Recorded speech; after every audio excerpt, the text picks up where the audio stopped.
A child could regulate their attention and emotions on their own, they would.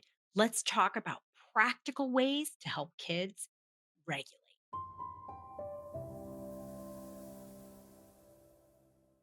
Hi, I'm Dr. Roseann, and I make calming dysregulation easy.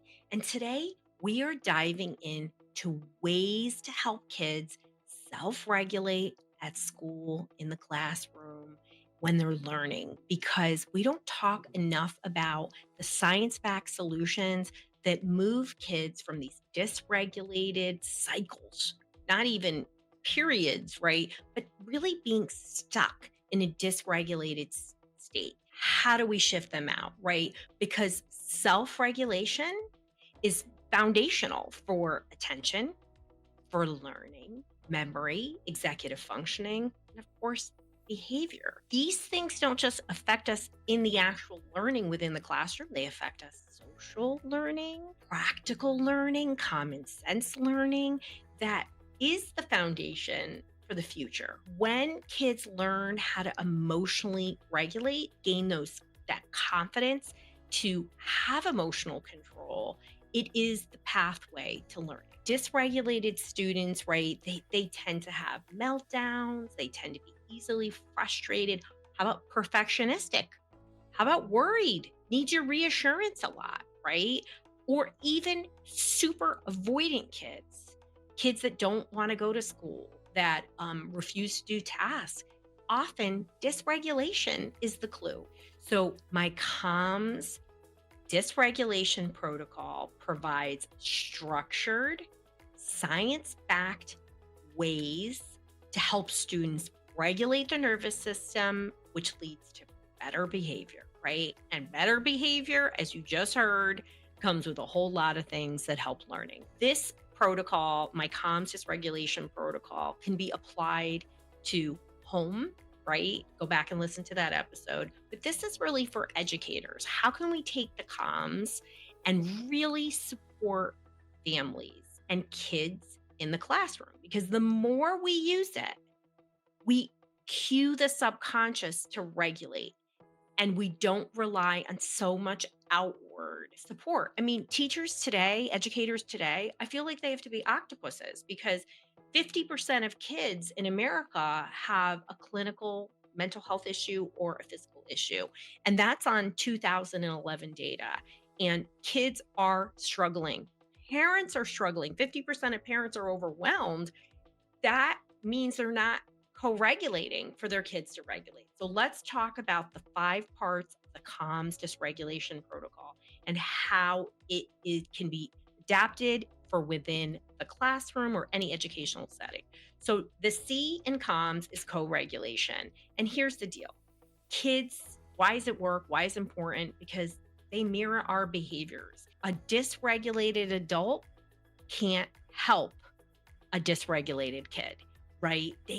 Kids are going to be picking up on your dysregulation. Now, again, in the same way that I talk to parents, that you don't need to be a perfect educator, you just need to be 80% of the time on it, right? Maybe your boss says something different, but there's no way people aren't triggered, right? But what can we do? You certainly can do the same practices to reset, to regulate. If I was a teacher, I'd be doing what Dr. Rowe does. Probably 20 times a day, I stop and I do a diaphragmatic breath. I do 1 to 10 of them just to keep me moving forward and not being as dysregulated by other people's dysregulation. Because let's face it, I'm a provider for people who are dysregulated. And so that means sometimes people are a little snappish. If you're a difficult parent, don't call me.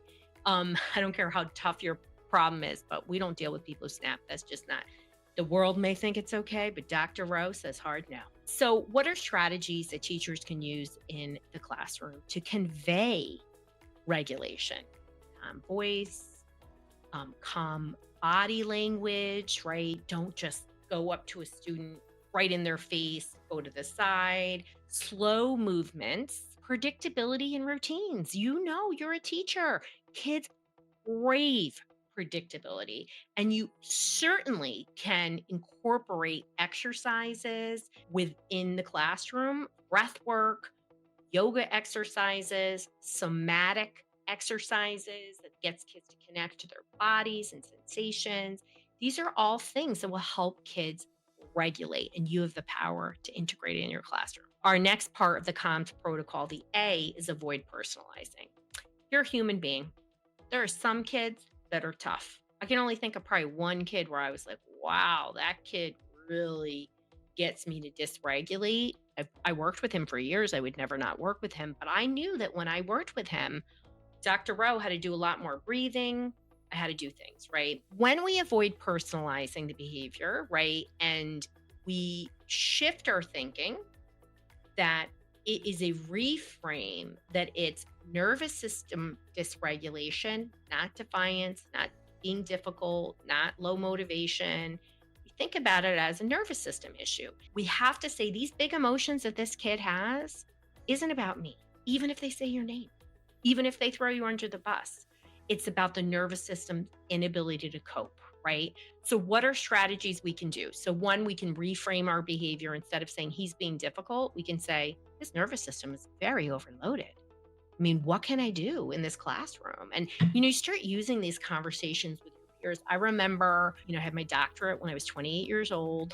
Older people don't like people with more degrees, by the way, and certainly super confident. And I came in with excitement and, why aren't we doing this? And, can't we do that? And, I was very lucky. I had a couple bosses I was like, look, you're going to use this and this is going to save you money. We're going to get it done quicker. And they were like, oh, okay. When we reframe it and we start shifting that language around people, they start getting it. They start noticing it. They start picking it up. And ultimately, you are an educator in charge of the classroom. Using science to regulate the nervous system, these little shifts can lead to big things, right? So, number two, within that, we want to use nonverbal cues, right? So, as much as we can stop over communicating with dysregulated kids, the quicker their nervous system will turn around. Because again, a nonverbal cue is going to get to their brain faster because when we are dysregulated, our frontal lobes go offline when they're in extreme overstimulation. Your frontal lobes don't work as well. You're not learning, you're not listening. And nonverbal cues, whether it's a chart, a visual schedule, some type of sensory technique, a checklist, a hand movement, helps. And always having a calm down corner, a quiet space, some place where we don't shame kids into that. We offer it as a solution and we reinforce, right? I love when I see this in classrooms and then kids are like, Mrs. Smith, I just need to sit there for a few minutes. And then the other kids are like, oh, okay.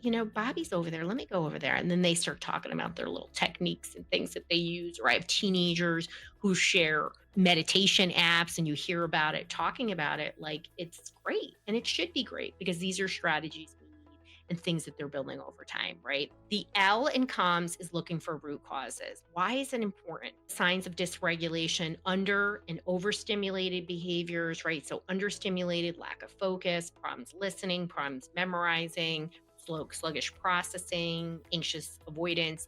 For overstimulation, upset, behavioral outbursts, sensory reactions, right? These are all signs of unmet needs of the nervous system. They can be sensory, they can be emotional, they can be physiological. And when we identify what's going on, we start preventing, we start being proactive into dysregulation, right? And when we put sensory strategies, when we put self-regulation strategies in a classroom, there isn't a kid who doesn't benefit, okay? Even the kid who's super regulated, who doesn't benefit? They almost appreciate it more. Strategies, sensory strategies, those visual schedules, checklists, quiet spaces, all those things are incredibly helpful to help kids get back on track and getting teachers through language, right, to connect back, right? And I know you're doing a lot, but a lot of what's happening, because, I did observations within classrooms for 20 something years, you're shifting to correcting all the time because we have a shift towards dysregulated kids and you need a simple framework instead of having to explain things to parents all the time, to other educators all the time. That's what the comms dysregulation protocol does. It breaks it down. Just know self-regulation isn't a one and done. lesson, it's something that needs constant practice. And our most dysregulated kids need even more practice. Step 4 is modeling, right? So we want to show kids the behaviors that we are expecting of them, right? So they watch by adults, but as teachers, we need to actually explicitly model it and teach it. That's how they develop skills, right? So you using self talk, encouraging self talk for them, right? Wow, that was really challenging. But first I stepped back, I looked at that math problem, and I thought, okay, what are the steps that I need to take here because I just did this wrong? That is really metacognitive strategies. These kids today are not getting them. Part of it is that generational fear based parenting. Parents are so activated themselves, they're not really thinking this through. Part of it's developmental expectations are too high for kids. But there's a lot of things, there's a lot of positive things that teachers can do. Modeling grounding strategies like 5, 4, 3, 2, 1. What are 5 things I see? What are 4 things I can touch? 3 things I can hear? 2 things I can smell? 1 things I can taste?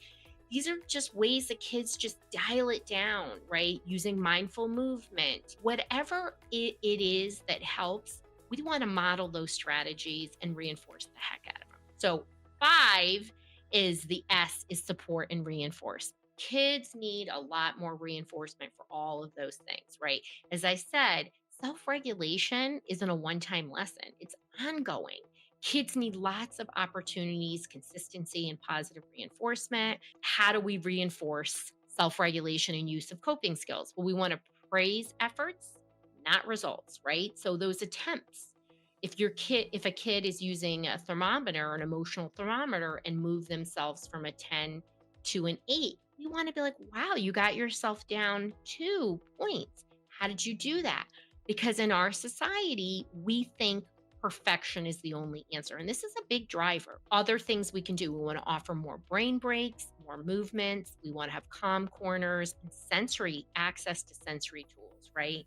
And just know that self regulation is a skill, not a trait, that all kids can develop over time.